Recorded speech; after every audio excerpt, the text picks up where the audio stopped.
12 del día en Chile y las 6 de la tarde en Cataluña. Queremos darles la bienvenida a este segundo encuentro de este ciclo de charlas que hemos llamado Educación y Género para el Cambio Cultural, la Universidad de los Lagos. Les saludo, soy Rosario García, directora de Igualdad de Género de esta universidad, y queremos agradecer a todas las personas que nos están acompañando y también a todas las personas que han ayudado y que han permitido que generemos este encuentro. Agradecer a Rodrigo Lagos, director del Departamento de Educación, también a Enrique Carrasco y a Magali Quintana, del Departamento de Pedagogía. Contarles que este ciclo de charlas lo hemos pensado en mayo, en la mitad de la semana, como un espacio que sea un pulmón, que nos permita respirar, que nos permita nutrirnos de nuevas miradas, de nuevas reflexiones, que nos permitan atravesar este periodo de confinamiento, de teletrabajo, entregándonos ciertas reflexiones o ideas que nos permitan enriquecer y nutrir nuestra labor docente, nuestra labor de investigación y las distintas labores como estudiantes y en la universidad. ¿Sí? Creemos que es muy importante que en este periodo de pandemia, de confinamiento, nos podamos acompañar y que podamos ir resolviendo de manera conjunta todas estas preguntas que nos van surgiendo y también cómo la pandemia nos va afectando en distintas medidas, ¿no?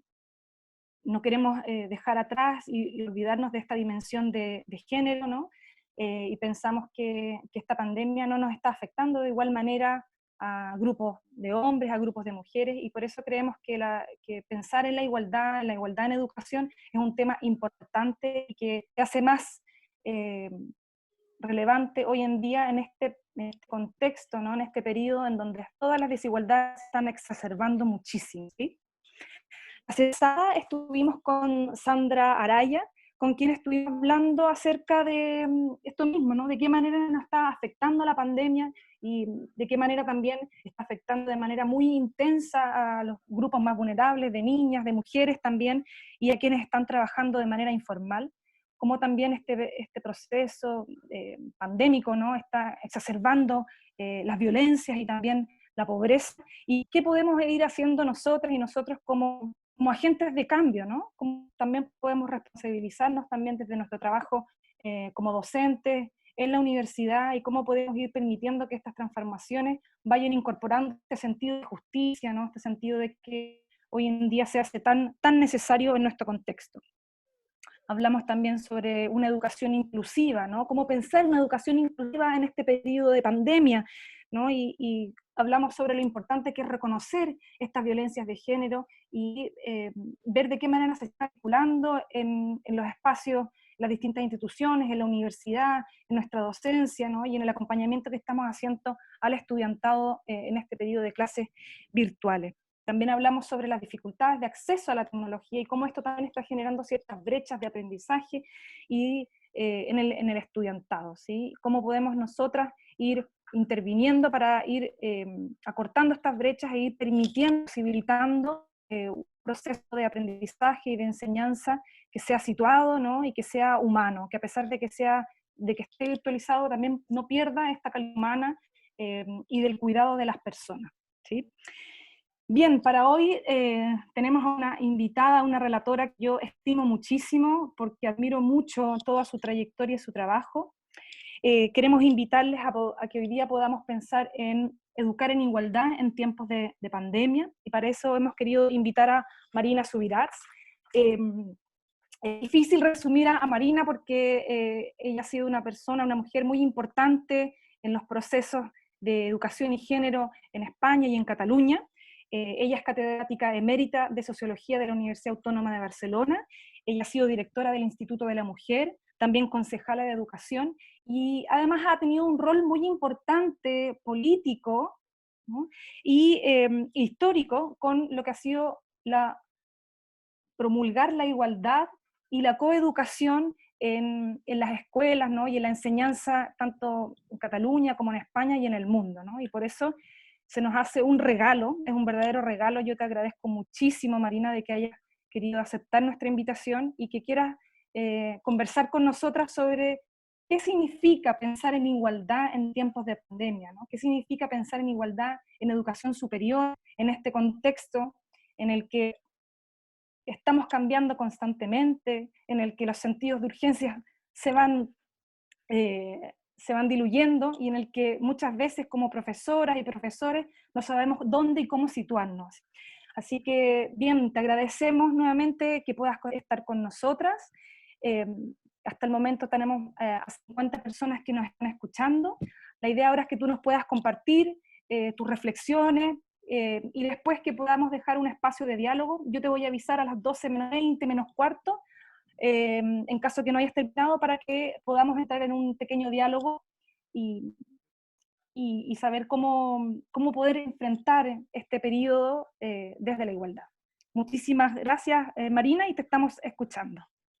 Muy bien, pues muchas gracias a ti por la invitación y por la presentación, y buenos días a Chile, a todas las personas que me estáis escuchando. Chile es un país muy querido para mí, he estado bastantes veces y no diré que lo conozco bien, pero en fin, conozco bastante, de modo que es muy agradable para mí el poder saludaros y el poder tener este intercambio.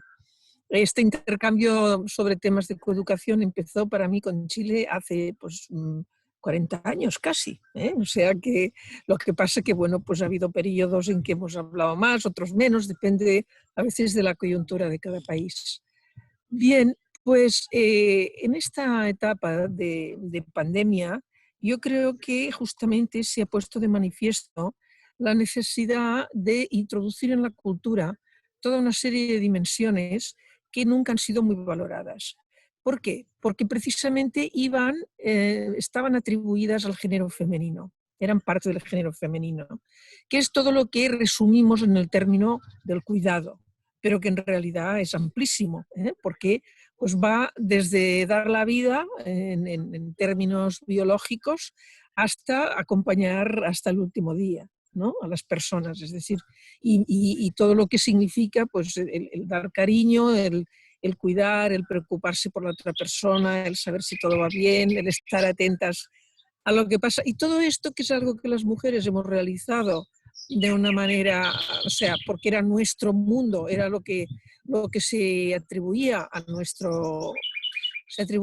nuestra biología. En realidad, hoy sabemos que más que biología, pues es un género, es decir, una construcción cultural y social de las sociedades, porque vemos que en sociedades distintas se atribuyen elementos diferentes, ¿no? Se consideran que hay cosas que deben hacer las mujeres, en otras sociedades las deben hacer los hombres, lo cual muestra que no tienen mucha base, excepto en el caso de lo que está realmente claro, que son los papeles diferenciados en la reproducción humana, pues lo demás tiene mucho de cultural. Pero bueno, entonces estamos todavía teniendo que rescatar el valor del cuidado y rescatarlo para compartirlo con los hombres, ¿eh?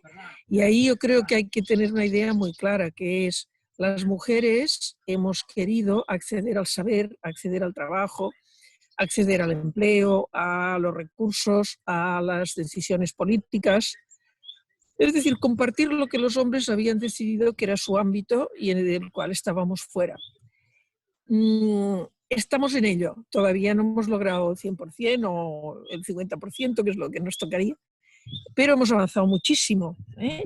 También en Chile. Hay países que, por desgracia, están más atrasados, pero también, digamos, en América Latina también se ha avanzado mucho respecto a cómo se vivía hace 50 años o más. Yo la primera vez que estuve en América Latina fue precisamente en el año 67, o sea que hace ya 50 años, ¿eh? Y la vida era muy diferente por lo que pude ver. Estuve también en Chile en ese momento.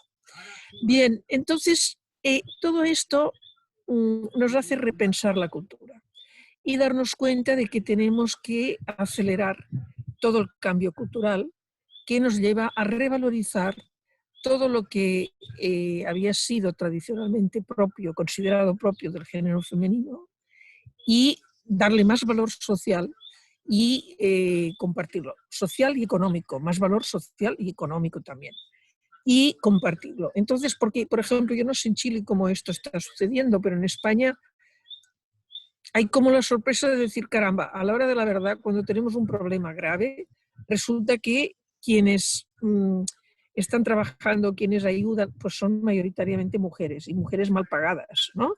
porque en muchos casos pues, son las que limpian las casas, las que han estado limpiando en los hospitales, las que se encargan de las residencias de gente mayor, con un riesgo para ellas, ¿eh? Y sin embargo, pues son salarios muy bajos, unas condiciones de trabajo malísimas, sin seguridades muchas veces, es decir, y eso en cambio es lo que a la hora de la verdad es más importante. Y en cambio pues hay señores que dirigen bancos y que dirigen grandes multinacionales que, bueno, hay, yo no sé, en Chile, pero digamos en España tenemos casos de algún señor que llega a ganar 40.000 euros diarios, que es una cosa como impensable, ¿eh? Y a la hora de la verdad, cuando hay una situación crítica como la actual, pues resulta que todo esto, bueno, pues no ayuda, no sirve, no es lo que realmente resuelve los problemas de la sociedad. Por lo tanto, hay que repensarlo. Para repensarlo es muy importante lo que se haga en la universidad, por una razón, porque la universidad es la que, en cierto modo, legitima y, digamos, da valor social a determinadas ideas, a determinadas opiniones, a concepciones de lo que es la vida, ¿no? A la manera de entender la vida. Por lo tanto, y es lo que además transmitimos a las generaciones futuras, no solo en el ámbito universitario, sino también en las escuelas primarias, en las escuelas secundarias. El saber académico luego tiene su traducción en los libros de texto y tiene su traducción en la formación del profesorado. Por lo tanto, digamos, el sistema de valores que cristaliza en la universidad luego va a derramarse, digamos, por toda la sociedad, no solo por todo el sistema educativo, sino por toda la sociedad. Y aunque haya gente que piense de otra manera, lo legítimo, en cierto modo, es lo que ha quedado validado en el ámbito académico. De ahí la gran importancia de este ámbito. Entonces, pensando en qué hacer, en cuáles son los temas básicos en este ámbito. Bueno, en el ámbito universitario, pues para mí hay 3 núcleos diferenciados de problemas en los que hay que esforzarse y cambiar cosas. Puede ser que en Chile hay alguno más, ¿eh? Yo, como os he dicho, conozco algo vuestro país, pero no lo suficiente en las universidades como para saber si hay otros ámbitos. Esto tiene que ser algo que se vea en la propia universidad, en vuestra investigación, la investigación de las mujeres que están en las universidades. Pero yo os voy a decir lo que he visto pues, en España y en otros países. Hay un primer núcleo de problemas que es el referido a todo lo que es el acoso. El acoso contra las mujeres, el acoso sea sexual, sea de algún otro tipo, ¿no? Las mujeres sufren violencia también en las universidades. Las universidades no quieren hablar de esto porque es como feo. Es algo que parece que entre personas universitarias pues ya no tendría que darse. ¿Todo bien? ¿Me veis? Yo ahora no os veo. Ahora sí, ahora sí. ¿Me escuchas? ¿Sí? Sí, yo te ¿Sí? escucho perfecto. Sí. Ah, Estoy con mi es hija que aquí al ha lado. desaparecido la imagen y no sabía si se había cortado algo. Bien, sigo. Entonces, primer núcleo, todo lo que es la violencia contra las mujeres que se ejerce en las universidades. Como os digo, es un tema difícil. Las universidades no quieren hablar de ello porque es un tema como que, los universitarios están por encima de esto, son gente culta, refinada, no caen en estas barbaridades. La realidad es que sabemos que sí, ¿eh? Por lo tanto, este es un tema en el cual hay que trabajar y hay que insistir. En eso no sé yo cómo están las universidades en Chile, pero lo que puedo deciros, en España ahora existen unidades de igualdad en todas las universidades españolas. Y hace ya algunos años, desde la ley de 2007, que era la ley de igualdad. Entonces, estas unidades han progresado, han trabajado y han hecho un protocolo conjunto para detectar cuando se produce violencia. Y por lo tanto, digamos, y siempre con campañas animando a las mujeres, sean estudiantes, sean profesoras, a que denuncien. Y no solo esto, sino que luego lo que pasa a veces es que, bueno, la denuncia queda ahí archivada, pero no hay continuidad, no hay sanción, no pasa nada. Cuando se comprueba que ha habido pues, un acoso sexual, que ha habido una presión, un chantaje sobre una mujer para que tenga relaciones sexuales o tenga algún tipo de relación que ella no quiere, y que a veces esto pasa en relación, o sea, es el profesorado también, hay algunos casos, ¿no? Y entonces, pues este chantaje se hace diciendo, bueno, pues si no, no vas a aprobar, estas cosas. Cuando esto se comprueba, hay que exigir la sanción. Y si es posible que la sanción sea la expulsión de este profesor o de este estudiante, porque a veces pueden ser también estudiantes. O sea, este es un primer ámbito en el cual hay que trabajar. No sé yo cómo lo tenéis en Chile, puede que esté resuelto, puede que no, ahí no entro. Pero que sepáis que si no hay nada o hay poco, bueno, pues en España existe ya un protocolo y imagino que en otros países también. Hay otro segundo ámbito diferenciado, que es el que se refiere a todo lo que es el acceso y la promoción de las mujeres dentro del ámbito educativo. ¿A qué me refiero? Bueno, en este momento, yo no conozco en este momento las cifras de estudiantes mujeres en Chile, pero lo que pasa, digamos, en general en el mundo occidental es que el número de estudiantes mujeres universitarias es ya superior, el porcentaje es ya superior al de hombres. Imagino que en Chile pasará lo mismo. Ahora, puede que haya sectores de la población en los cuales las mujeres tienen menos acceso. Por ejemplo, pues en el caso chileno, y esto lo digo como hipótesis porque yo no conozco suficiente qué pasa en Chile como para saberlo, ¿no? Pero, bueno, ¿qué pasa, por ejemplo, con las poblaciones nativas? Es que entre los mapuches, pues las mujeres pueden llegar a la universidad, es que pueden llegar los hombres, puede que tampoco, ¿no? O qué pasa, pues, no sé, con las gentes que viven en zonas muy apartadas, en los Andes, ¿no? Todo esto habría que ver si en estas situaciones complicadas las mujeres tienen más dificultades para acceder a la universidad y ver cómo pueden acceder. Este es un aspecto. No es el único. ¿Cómo está el acceso a las becas? Es que las mujeres acceden a un porcentaje igualitario de becas, por ejemplo. ¿En qué tipo de asignaturas y de carreras están? El ideal sería llegar a una situación en la cual en todas las facultades hubiera aproximadamente 50% de mujeres y 50% de hombres. ¿Por qué? Porque si se concentran las mujeres en unas determinadas carreras, en general estos títulos se devalúan. Esto lo hemos visto, por ejemplo, en la Unión Soviética la profesión médica era en un porcentaje muy alto una profesión femenina.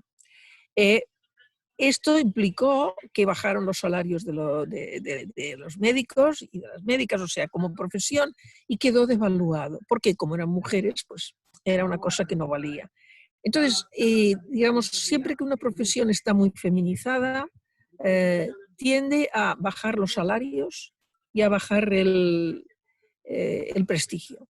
De modo que hay que intentar que haya mujeres que van, de nuevo no sé en Chile, en España, en casi todos los estudios universitarios hay más mujeres que hombres, excepto en los casos de las ingenierías. Entonces hay que intentar que haya también mujeres que van a las ingenierías. Ahora, esto es muy difícil si no se empieza desde la escuela primaria, porque cuando llegan a la edad de elegir carrera a los 16, 17 años, pues ya tenemos el género muy interiorizado y entonces ya muchas mujeres consideran que aquello que no les interesa, que no va con ellas, ¿verdad? O que será muy difícil o este tipo de cosas. Las mujeres están progresando en matemáticas, están progresando en química, en física, pero de todos modos todavía no llegamos al 50%.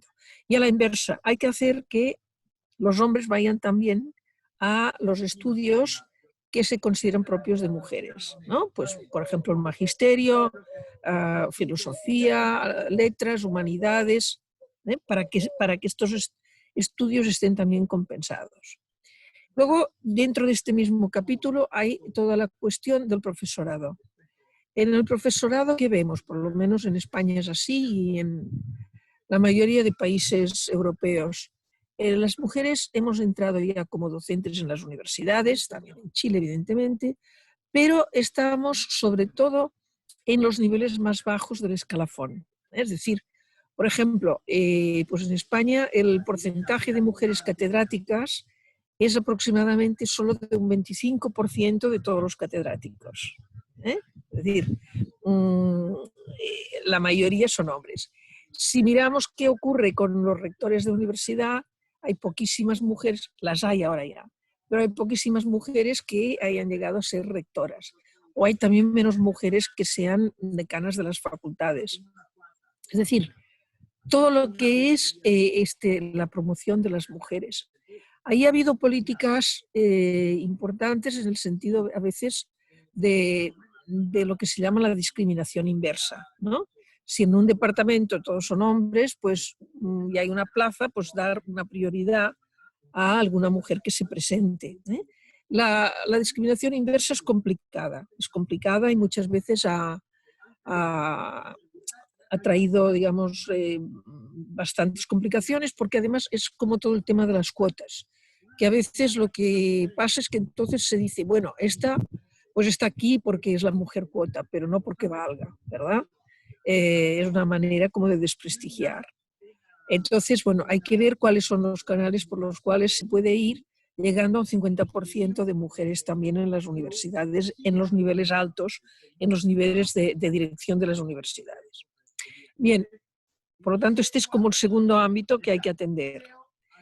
Y luego hay el tercer ámbito, que es el más importante de todos y el más difícil, que es el cambio cultural.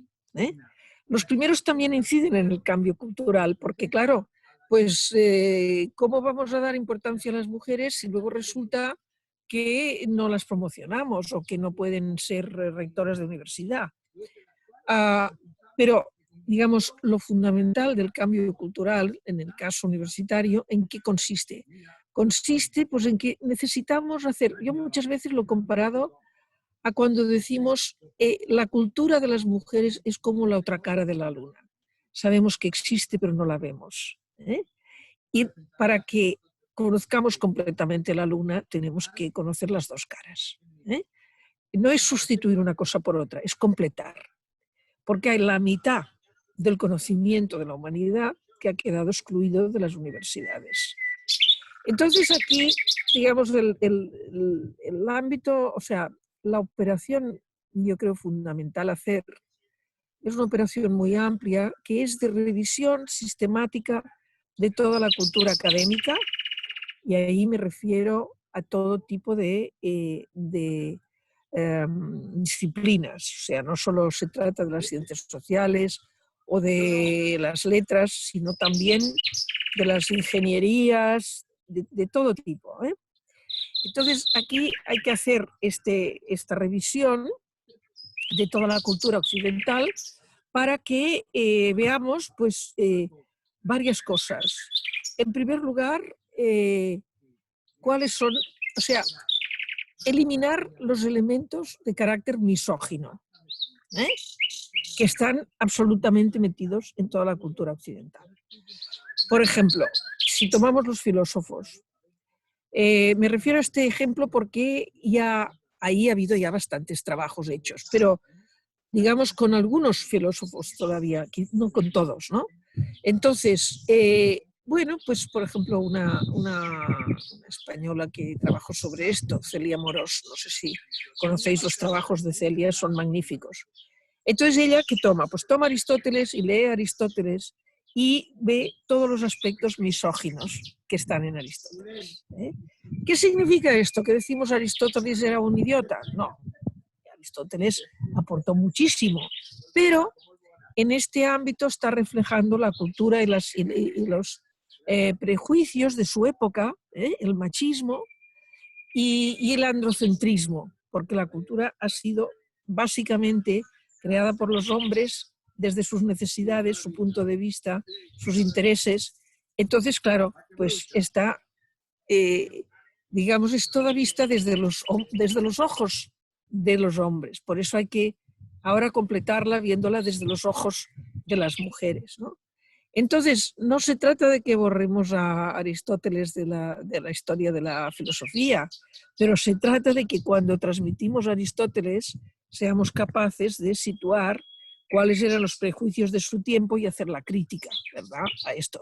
De la misma manera, pues que cuando hablamos de teorías que han sido superadas, ¿no? Cuando hablamos pues, de que hubo una época en que se consideró que la Tierra era plana y que el Sol daba las vueltas a la Tierra, pues esto lo podemos, nos interesa como para comprender la historia del conocimiento, cómo se ha producido, pero ya no creemos en ello, ya lo hemos superado. Pues de la misma manera tenemos que poder hablar de Aristóteles, contar eso, pero ya no hacerle la crítica como para que nadie invoque a Aristóteles para decir, es que como decía Aristóteles, pues las mujeres solo sirven para fregar, ¿no? Este tipo de cosas. Quien dice Aristóteles, pues dice la gran mayoría de los filósofos, ¿no? Pues podemos hablar de tantísimos. Como os decía, Celia Amorós ha hecho ya el trabajo para algunos, para Kierkegaard, por ejemplo, Nietzsche, que Nietzsche es uno de los más, bueno, etcétera, ¿no? Esto está, digamos, empezado el trabajo, pero es un trabajo inmenso que habría que hacer en red.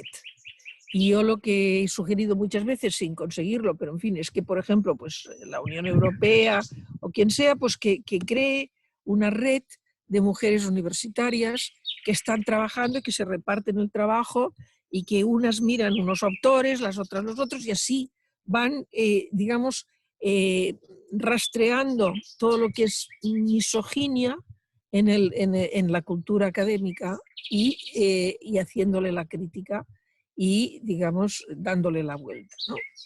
Este es el aspecto fundamental y más profundo, pero hay otros aspectos que se pueden ya hacer, ¿no? Porque, claro, una sola no puede pensar que va a hacer este trabajo de análisis de toda la cultura occidental.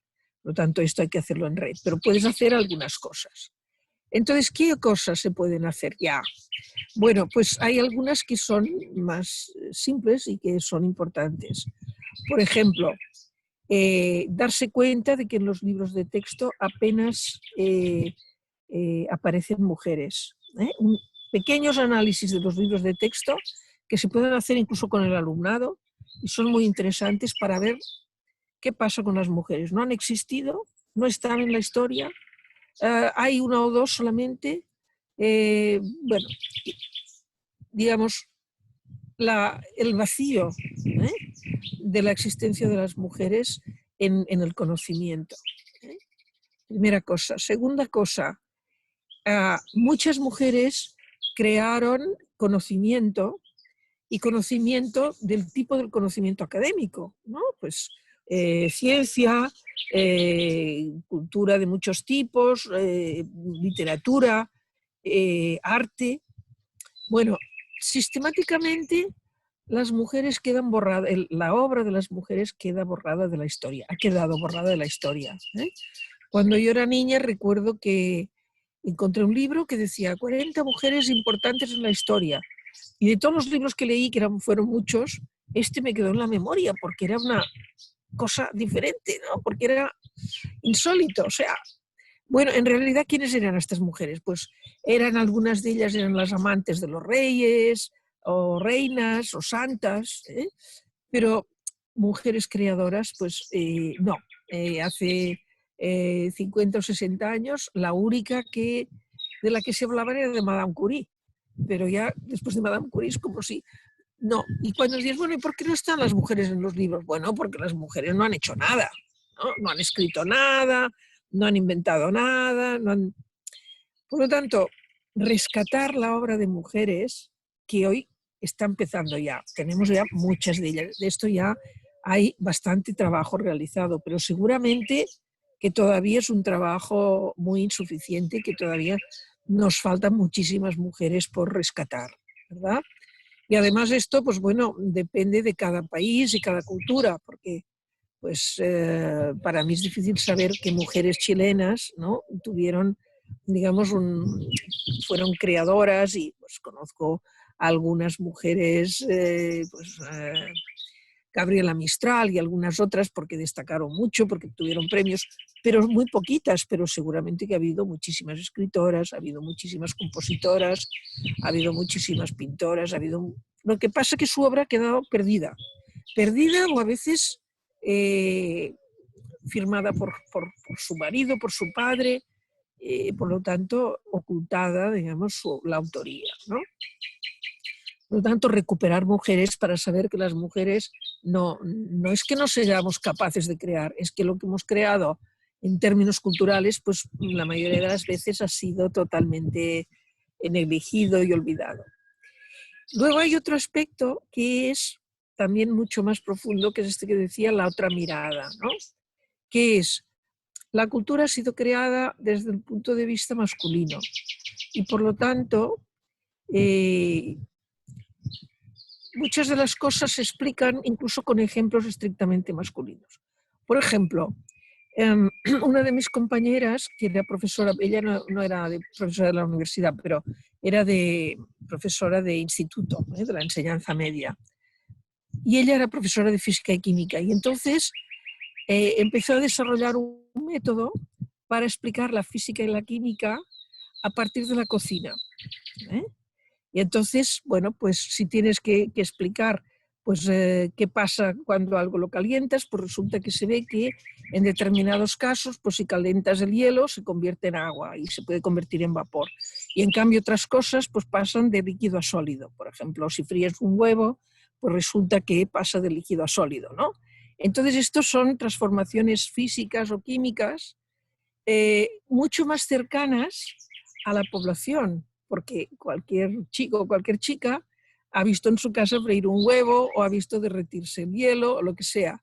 Y entonces esto, digamos que desaparece esta dimensión abstracta que siempre tiene, ¿no? Por ejemplo, la física, pues bueno, siempre te hablan de poleas o te hablan ¿no? de máquinas, de experimentos que no pertenecen a la experiencia vital de los chicos y las chicas. Y entonces, en general, incluso los chicos, eso no les interesa, porque no saben cómo encajarlo, ¿eh? Y las chicas todavía menos. Entonces llegan a la universidad y dicen, uy, no, ingeniería ni hablar, porque no ven la relación con lo que ha sido su experiencia, ¿verdad? Y no saben aplicarlo a la vida cotidiana, a la vida práctica, no lo encajan en su saber, ¿eh? Bueno, pues entonces, claro, necesitamos revisar toda la cultura en el sentido de aproximar los ejemplos, aproximar la manera de contarla a lo que es mucho más aplicado, a lo que es mucho más la vida cotidiana, porque es mucho más la forma en que las mujeres, el ámbito de vida en que hemos estado las mujeres y todavía cómo se nos educa hoy, para estar más cerca de lo concreto, etcétera, ¿no? Y finalmente, pues bueno, digamos, tal como ha ido derivando la cultura académica, por ejemplo, pues se ha hecho muy importante en las ciencias sociales cosas como la economía, ¿eh? Y parece en este momento que si una cosa no funciona económicamente, pues va a ser un desastre, no va a ser todo mal. Lo que están diciendo las economistas feministas es precisamente que en este momento hay como una contraposición entre el capital y la vida, ¿verdad? Y damos más importancia al capital y a la acumulación de capital que a la propia vida. Y entonces esto es un error y lo estamos viendo más estos días precisamente, ¿no? Con toda la pandemia que tenemos.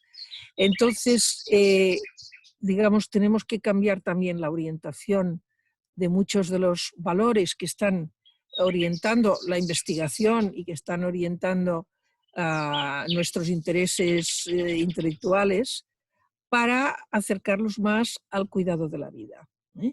Por ejemplo, si tomamos la historia, pues ¿qué es la historia? La historia en general es la historia de las batallas, de las guerras, de las conquistas, de lo que los hombres se pelearon entre ellos y se arrebataron unos a otros y se mataron unos a otros, ¿verdad?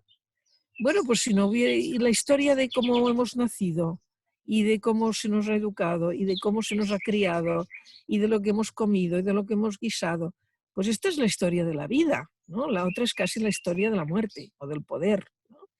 Entonces esta es una mirada que no está hoy en el mundo académico, ¿eh?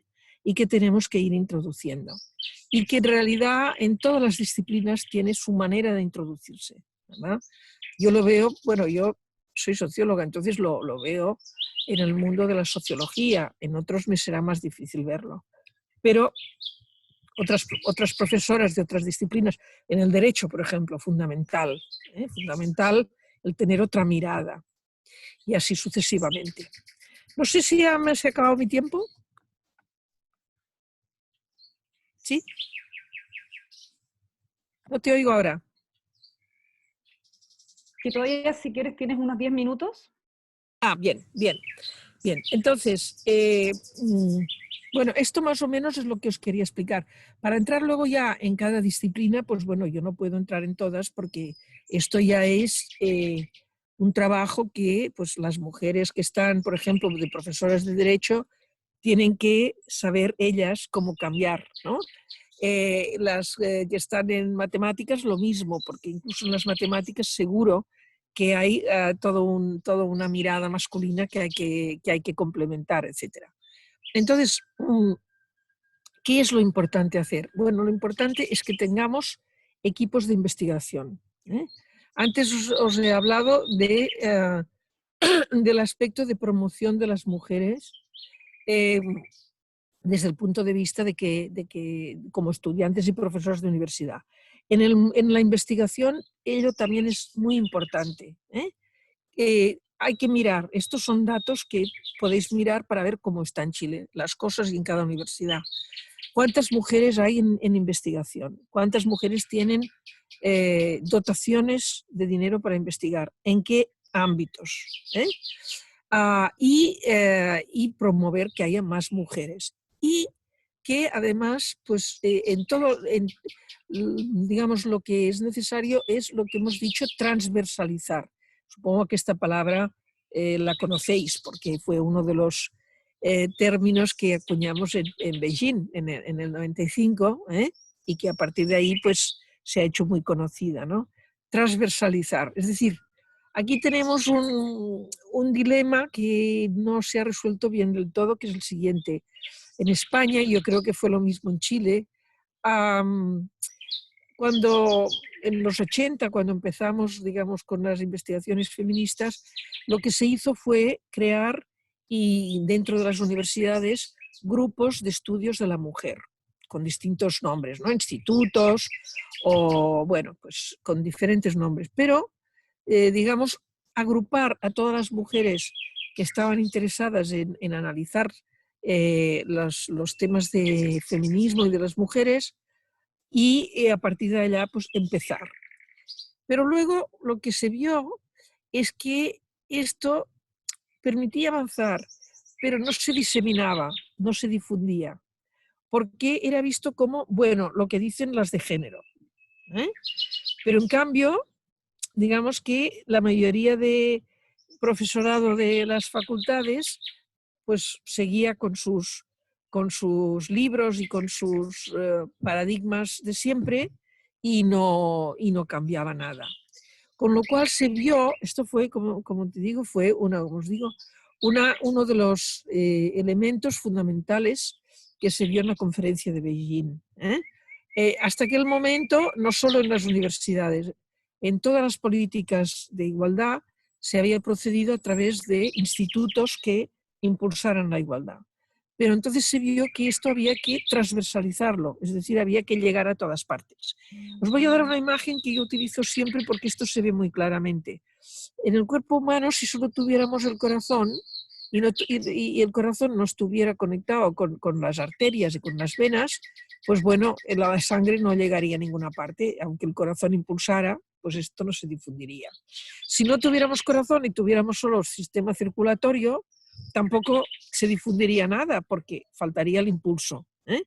Para que funcione el conjunto, tiene que haber un corazón que impulsa y unas y unas arterias y venas y el sistema sanguíneo que reparte la sangre a todo el cuerpo, ¿verdad?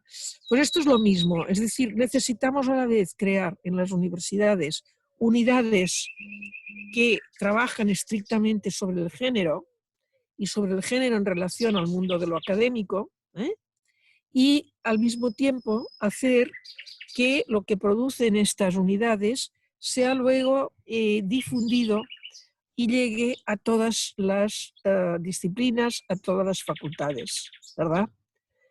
Porque de lo contrario queda como un enclave dentro del mundo universitario, crea problemas porque las mujeres que están en este tema cada vez se sienten peor de que no les hagan caso y de que algo que para ellas es tan evidente no se tenga en cuenta, y entonces ellas avanzan mucho, pero el resto va quedando atrás, incluso se crean a veces conflictos. Es decir, que hay que tener mucho cuidado en el manejo de esto para que pues, exista un corazón que impulsa y un sistema de riego de la sangre y del conocimiento, en este caso, en todos los ámbitos universitarios, ¿no? Entonces esto lo digo porque claro, para avanzar realmente hay que crear instituciones, hay que trabajar en equipo y hay que crear instituciones, porque de lo contrario es un trabajo tan tremendo, tan enorme, que nadie en solitario consigue avanzar demasiado. Yo no sé cómo esto está en Chile de nuevo, pero lo que os recomendaría es que crearais este doble circuito, un circuito especialmente, pues digamos, en cada universidad que reúna de vez en cuando a las mujeres que trabajan sobre género, sobre derecho de género, medicina de género, arquitectura de género, filosofía de género, etcétera, ¿no? Y que luego esto pues, pueda ser, haya digamos canales para luego redistribuirlo al nivel de todas las facultades y que esto vaya luego trasladándose, los conocimientos y los avances que se hacen, que se vayan luego incorporando a los libros de texto. No solo a los libros de texto estrictamente universitarios, sino también, sobre todo, a los libros de texto que van a la enseñanza secundaria y primaria, porque de otro modo seguimos repitiendo los mismos modelos y las cosas no cambian. Lo que se aprende en la niñez y especialmente en los primeros años de la vida es lo que perdura, es lo fundante. Y entonces sabemos, porque hemos trabajado mucho en escuelas, incluso no sé cómo le llaman ustedes, el 03, ¿no? Las guarderías llamamos aquí, pero no sé si le llaman igual, bueno, o jardines de infancia. Pues hemos comprobado que hacia los 3 años, niños y niñas ya distinguen el género, más el género que el sexo, porque cuando les preguntas, ¿por qué sabes que eres una niña? Porque tengo el pelo largo, porque tengo faldas, porque tengo una muñeca, no se refiere a su aparato genital, ¿verdad? Entonces, saben distinguir el género. Y entre 3 y 4 años ya existe la jerarquía de género, es decir, que especialmente los niños la reflejan, consideran que es más importante ser niño que ser niña y que el niño tiene que mandar y que el niño tiene que tener prioridad. Y desprecian todo lo que es de niña. Incluso pues hemos hecho algunos experimentos, ¿no? Por ejemplo, de dar a un niño y una niña un juguetito idéntico, pero uno rosa y otro azul, y se da el rosa al niño y el azul a la niña, y la niña lo acepta, y el niño lo tira, se enfada, llora porque le has ofendido, lo has tratado como si fuera una niña, ¿verdad? Entonces, claro, si esto a estas edades ya queda asimilado en profundidad, pues luego es muy difícil que a los 20, los 25, los 30 años este prejuicio se pueda deconstruir. Es un esfuerzo mucho mayor, digamos, de construirlo o cambiar de opinión y que no queden rastros de un comportamiento determinado cuando ya las personas son adultas.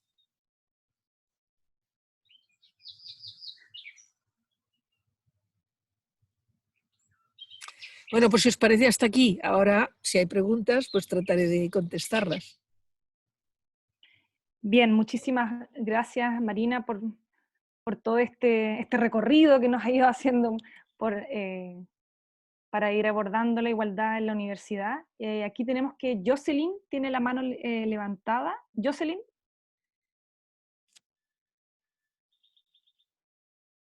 Jocelyn, ¿querés hablar? Tienes que activar tu micrófono.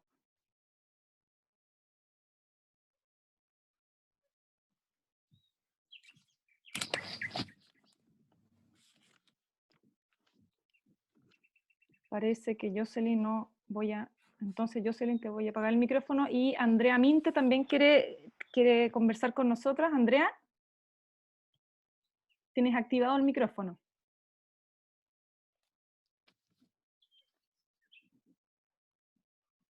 ¿Ahí?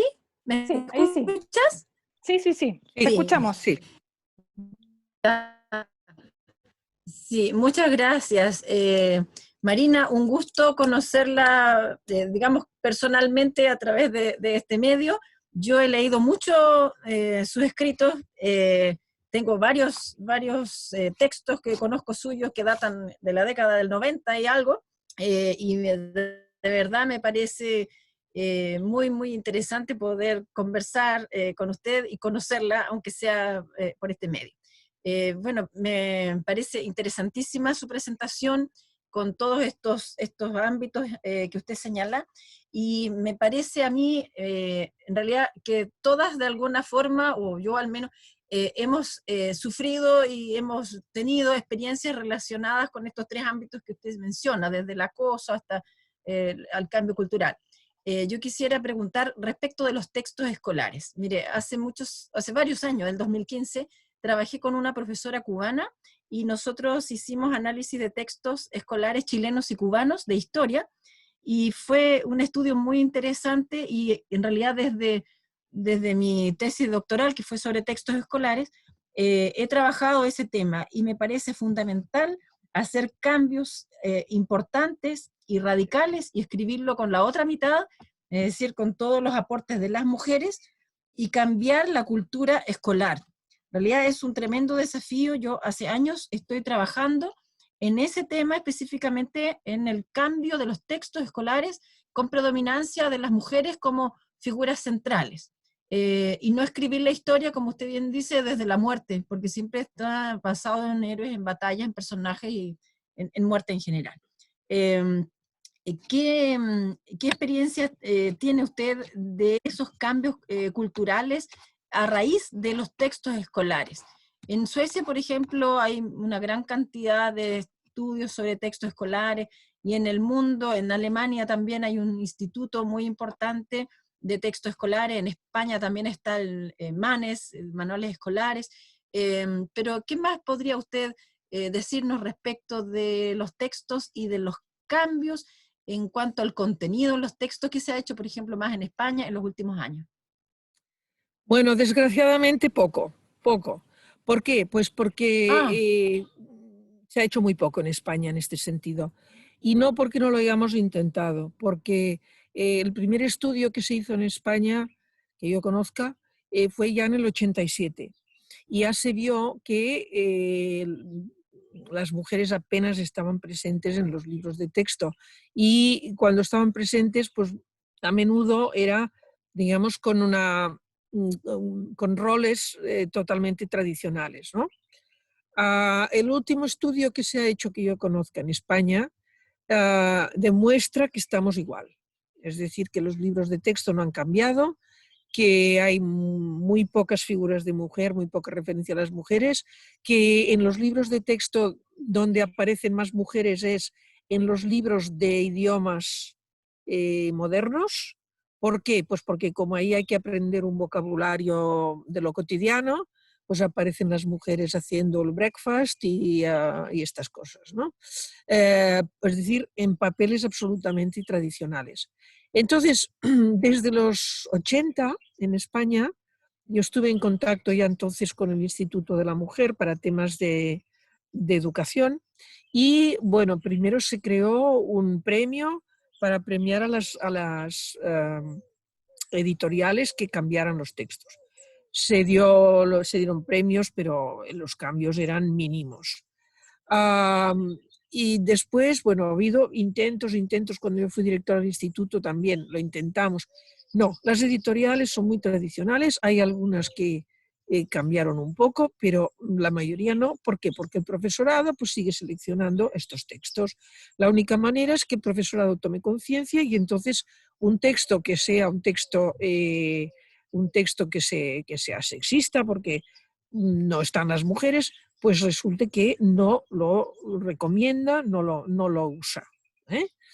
Pero para esto es el profesorado el que tiene que tomar conciencia, porque si no, como le digo, pues las editoriales tienen una actitud muy conservadora y no quieren arriesgarse. Y entonces siguen haciendo lo mismo de siempre y van copiando unos manuales después de otros con los mismos, por lo menos así ha sido en España.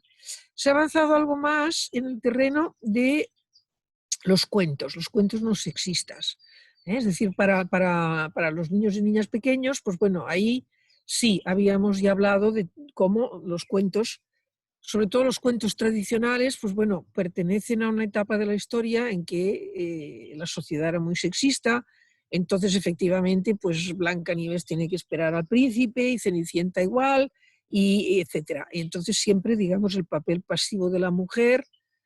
Bueno, entonces ahí sí que ha habido más avances en el sentido que ha habido más mujeres que han escrito libros de cuentos no sexistas, dando protagonismo pues a una elefantita o a una niña, o ¿no? Dando un protagonismo pues de que la niña también es valiente y también va por el mundo y también se arriesga. ¿eh? O por ejemplo, bueno, esto yo no sé si es conocido en Chile, ¿no? Hay una mujer, una autora conocida en España que ha escrito el libro de la Super Lola y el Super Lalo. Y entonces el Lalo es un chiquito tierno que puede jugar con muñecas y que es encantador. Y la Super Lola pues es también muy valiente. En fin, digamos que en el terreno de los cuentos se ha innovado más. En el terreno de los libros de texto, muy poco.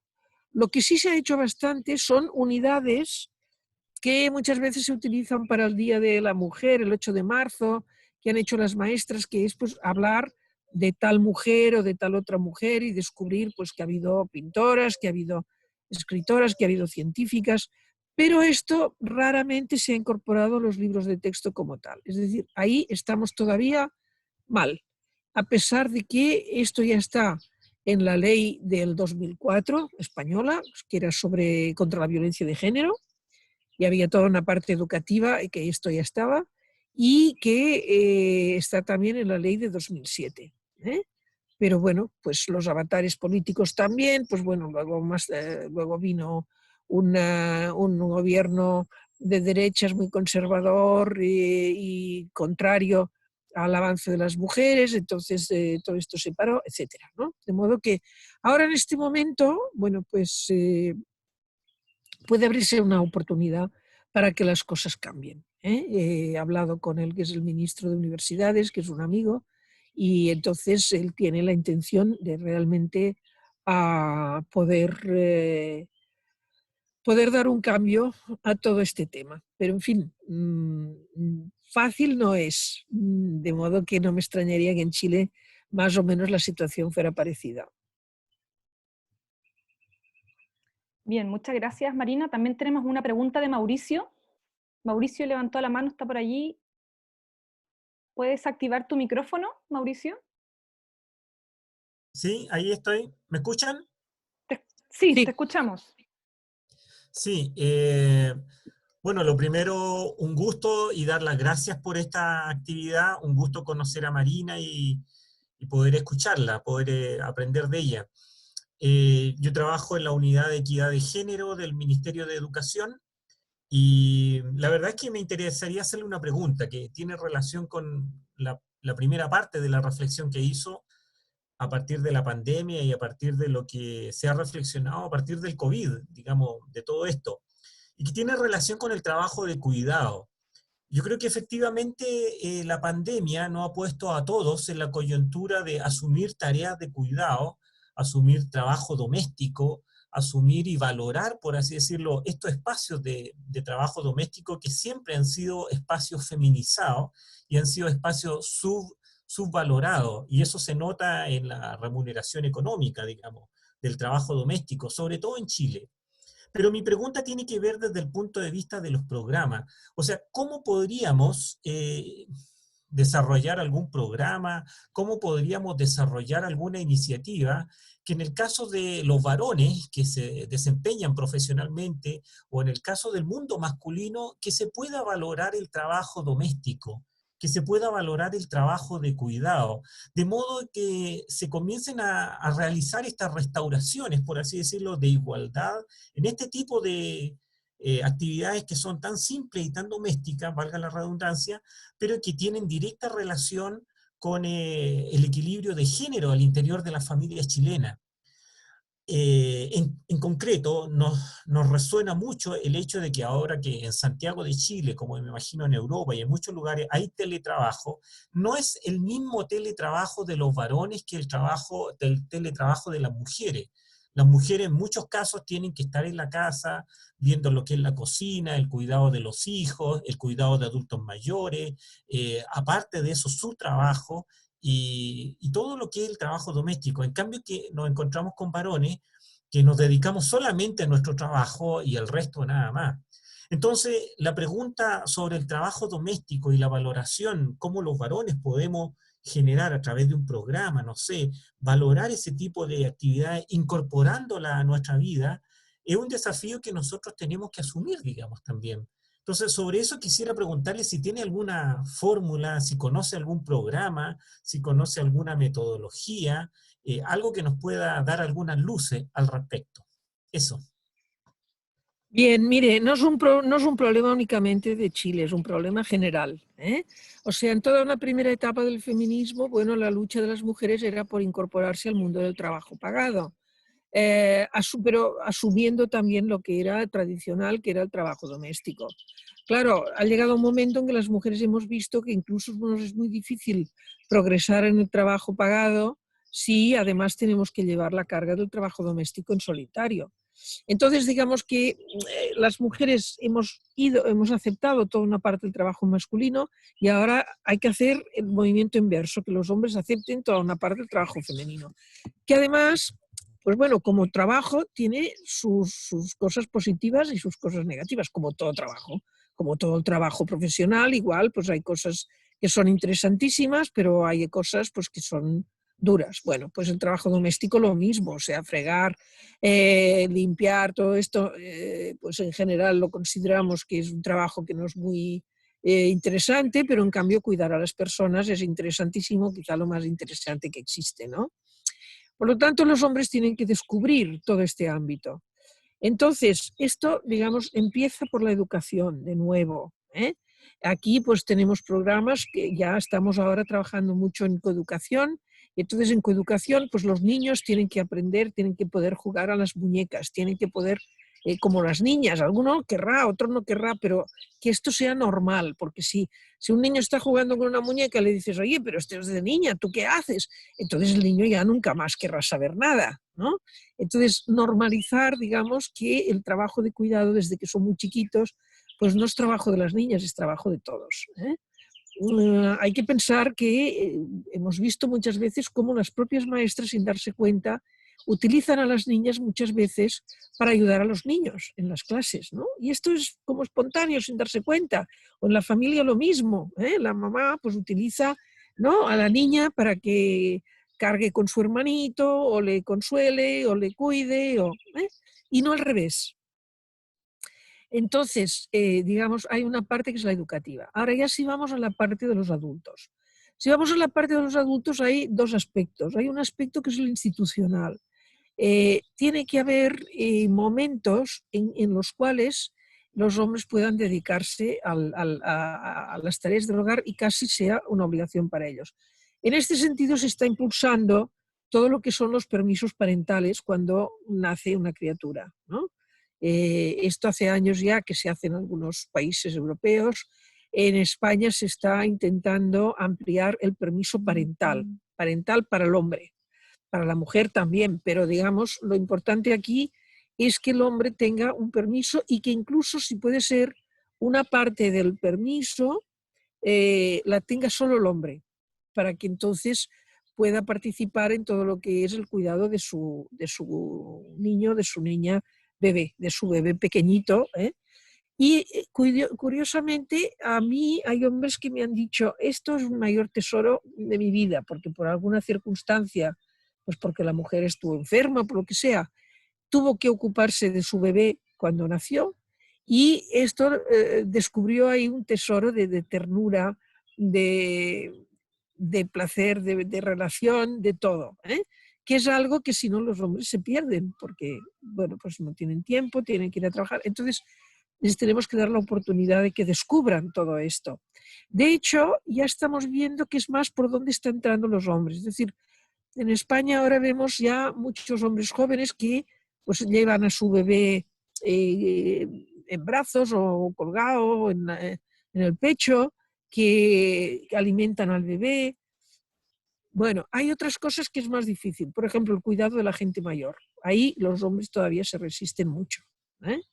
Y esto, sí que nos demos cuenta, pues se cuenta ya que es la hija la que va, o las hijas las que van a hacerse cargo de los padres mayores, y que los hijos pues pasarán por allí un rato para ver si están bien y luego ya se irán corriendo, ¿verdad?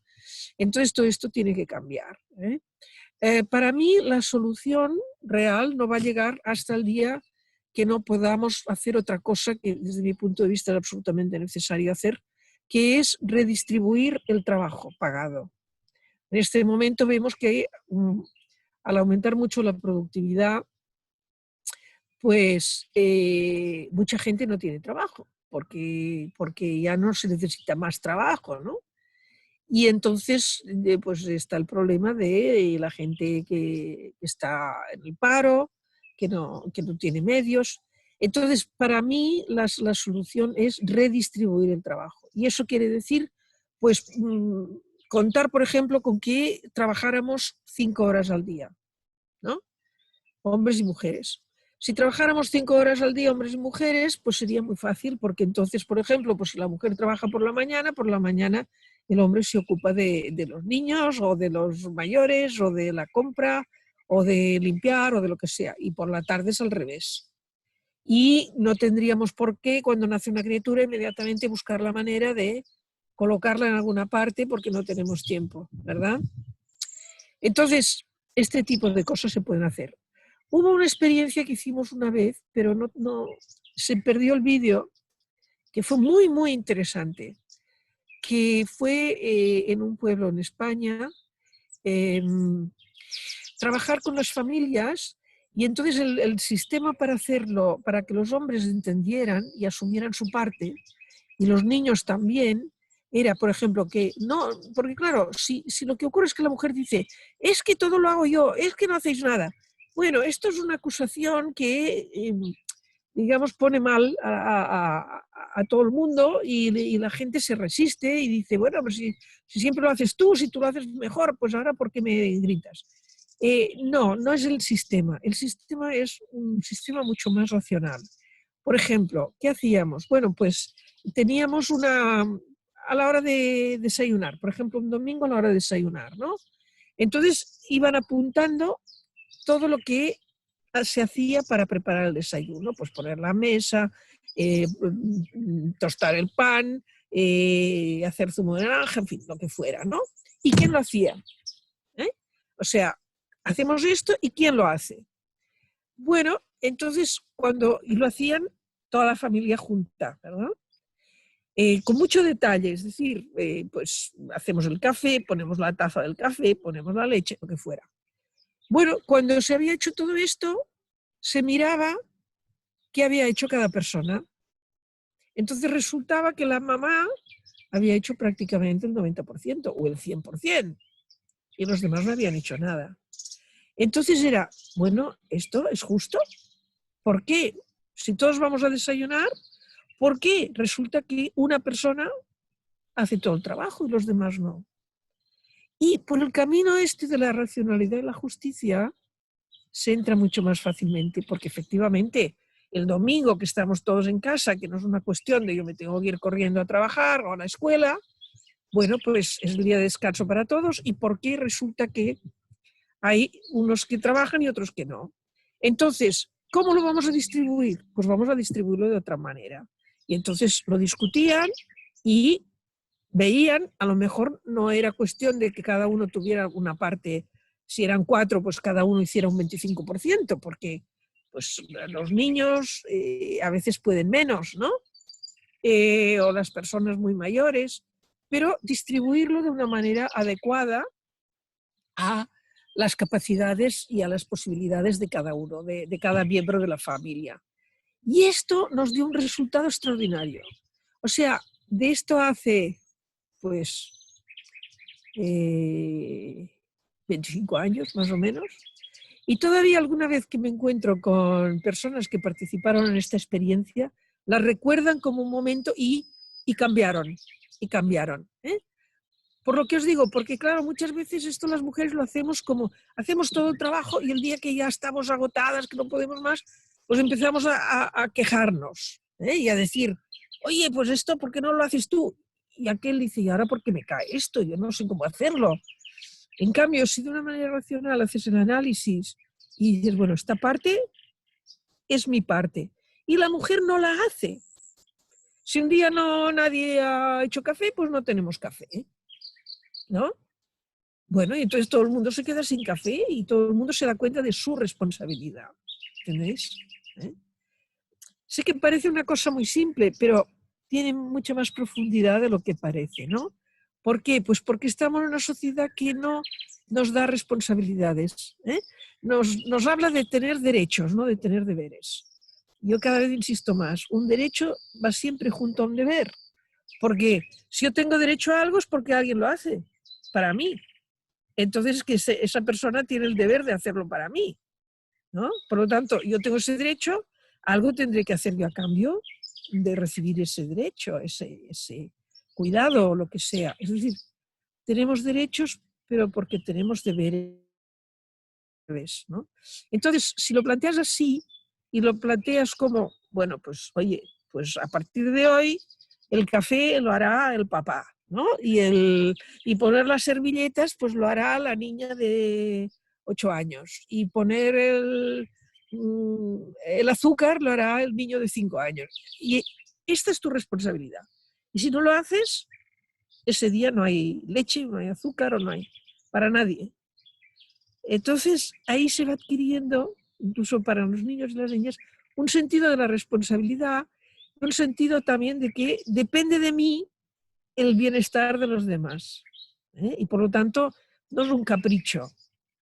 Y se ve entonces lo que realmente está haciendo la madre, que es la que pues, generalmente resuelve todos los problemas, porque no se trata de ayudar, lo de ayudar ya sabemos que no, ¿eh? Claro, pues bueno, ayudar, bueno, pues yo ya voy a comprar, a ver, ¿y qué compro? Y la madre tiene que pensar todo lo que se necesita, cuando a veces lo más duro es pensarlo, más que ir a buscarlo, ¿verdad? Entonces no, hay una parte que es tu responsabilidad, por lo tanto, si tú te vas a encargar de hacer el café, tienes que saber si hay café, si hay que ir a comprarlo, si hay el azúcar correspondiente, si la cafetera está bien. Tenéis la responsabilidad respecto a una parte del trabajo colectivo. Bien, muchísimas gracias, Marina. Lo podéis probar en una forma, digamos, experimental, ¿no? Como prueba y a nosotros nos funcionó muy bien. Lo que pasa es que luego yo ya me fui del Instituto de la Mujer, ya cambiaron muchas cosas y no pudimos continuar la experiencia, pero funcionó. Bien, muchísimas gracias, Marina, por entregarnos toda esta reflexión y todas estas estrategias también para ir incorporando este sentido de responsabilidad que va más allá de estos roles y estos estereotipos que están asignados al género y que nos permitan ir pensando o ir generando experiencias, ciertos hogares y formaciones como niñas, estudiantes, ¿no? En donde vayamos creciendo de manera conjunta, ¿no? Y donde sea igualitaria, ¿no? Todas las responsabilidades. Y en ese sentido también creo que es interesante la pregunta o la discusión que nos plantea Mauricio, ¿no? O sea, ¿qué podemos hacer? Yo creo que la educación tiene un desafío muy importante y ahí tenemos que hacer toda una revisión tanto de los planes y programas, ¿no? También tanto de libros de texto como planteas tú, cómo también qué es lo que está ocurriendo en los hogares, ¿no? Los roles, cómo se están distribuyendo y esas responsabilidades también. Y en ese sentido también tenemos un desafío grande, bueno, como país, no sé cómo se estará desarrollando en los países, también para ir generando esta conciencia a través de campañas o distintas estrategias que se puedan ir elaborando para ir generando esta conciencia y esta responsabilidad, para ir generando este cambio cultural, ¿sí? Yo quisiera invitarles a que podamos ir cerrando este encuentro. Marina, son muchas las preguntas y muchas la intención de seguir conversando. Queremos agradecerte nuevamente por haber sido tan generosa de aceptar este encuentro. Para todas las y los asistentes, queremos contarles que Marina en la página de academia.edu tiene colgado todas sus publicaciones, generosamente ha abierto todo su saber para quienes quieran seguir aprendiendo y siguiendo todo lo que ella nos ha regalado en el ámbito de coeducación y de educar en igualdad. Así que muchísimas gracias, Marina, nuevamente, y ojalá, quién sabe, que el próximo año pudiéramos invitarte aquí a Chile para que pudieras acompañarnos en la Universidad de los Lagos. Muchísimas gracias. Muchísimas gracias a vosotras también. Un saludo. Un saludo.